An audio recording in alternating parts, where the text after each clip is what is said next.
Now, about this time, Matthew and Mercy were married, and Gaius also gave his daughter, Phebe, to James, Matthew's brother, as his wife. After the marriage, they stayed about 10 days more at Gaius's house, spending their time like as pilgrims used to do. When they were ready to depart, Gaius prepared a feast, and they ate, drank, and were merry.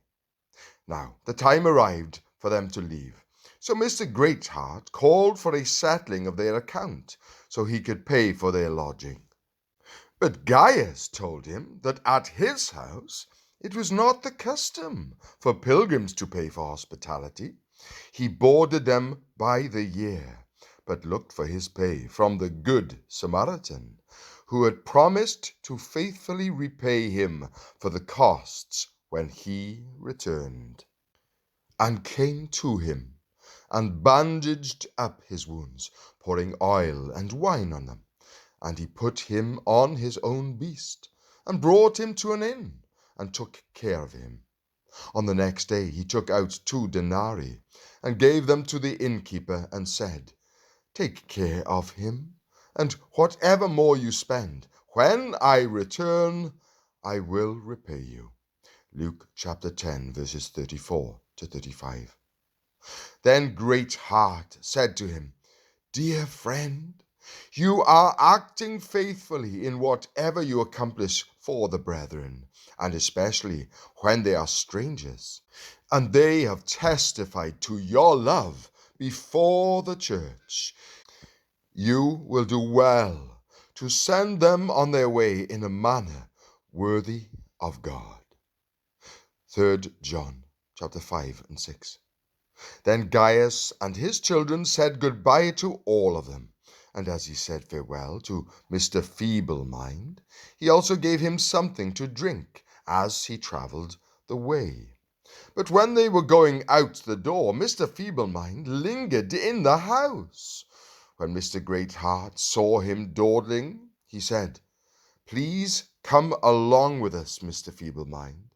I will be your conductor and guide, and you shall advance along the way with the rest of the pilgrims. Mr. Feeble Mind sighed and said, Alas, I desire a suitable companion, but you are all robust and strong, while, as you see, I am weak. Therefore, instead of coming with you now, I plan to follow at my own pace, so my many infirmities won't become a burden to you or me. Like I told you, I am a man of a weak and feeble mind, and things that you all can bear upset me and make me weak. As a traveling companion, I don't like laughing. I don't like cheerful clothing, and I don't like useless questions. No, I am such a weak man that things which others have the freedom to do displease me.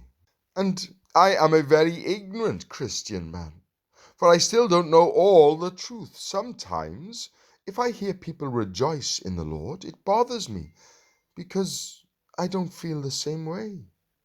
I am a weak man among the strong, or like a sick man among the healthy, or as a lamp shunned. I don't know what to do. He has weakened my strength in the way. He has shortened my days. Psalm 102, verse 23. But brother, Greatheart said, I have been commissioned to comfort the feeble-minded and to support the weak. You must come along with us. We will wait for you and help you along the way. We will refrain from talking about preconceived notions and practical things that may upset you, and we will avoid opinionated disputes, for we will become all things to you, rather than leave you behind. To the weak I became weak, that I might win the weak. I have become all things to all men, so that I may by all means save some. 1 Corinthians chapter 9, verse 22. They spoke about all this while they stood at Gaius's door, and while they were in the heat of their discussion, Mr. Ready-to-Halt came by with his crutches in his hand, and he was also going on pilgrimage. Mr. Feeble Mind turned to the newcomer and said, "Man, how did you get here? I was just complaining about how I didn't have a suitable traveling companion, but my wish has come true with your arrival. Welcome, welcome, Mr. Ready-to-Halt." Mr. Feeble Mind smiled brightly. "I hope you and I can help one another along the way." Mr. Ready-to-Halt said, "I happily welcome your company, rather than to travel alone, my good Mr. Feeble Mind. And even though we have just met, I would like to offer you the use of one of my crutches." Mr. Feeble Mind held up his hand and shook his head. "No, thank you. While I appreciate your good intentions, I don't plan to halt before I am lame. Be that as it may, I think when such an occasion arises, it may help me against a dog."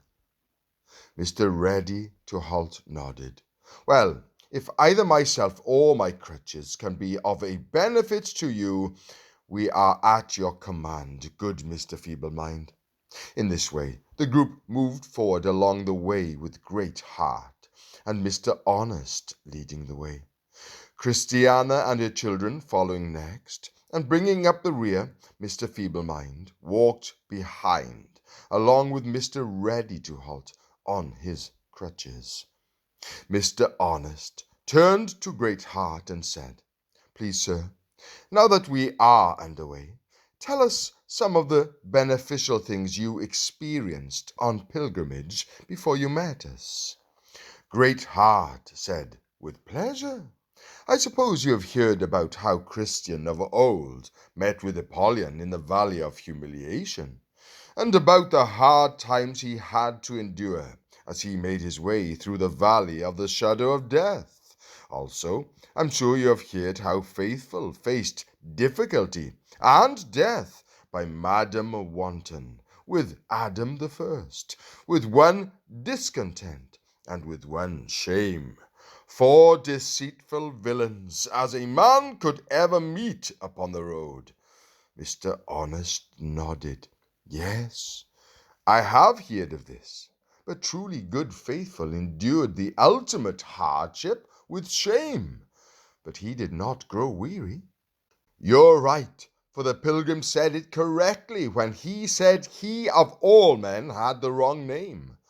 But where did Christian and Faithful meet Talkative?" Mr. Honest asked.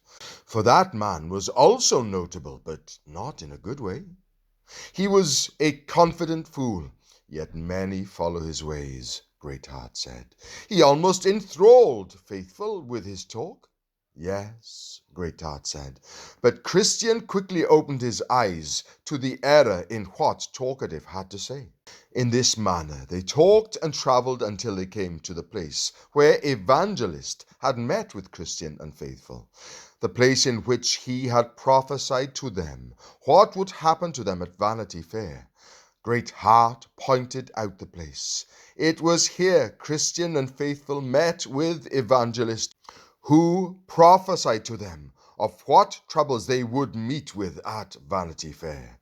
"You don't say?" Mr. Honest stared about with his eyes. "I dare say it was difficult news he had to deliver to them." Great Heart nodded. "That it was. But he also encouraged them at the same time. But what do we say about them?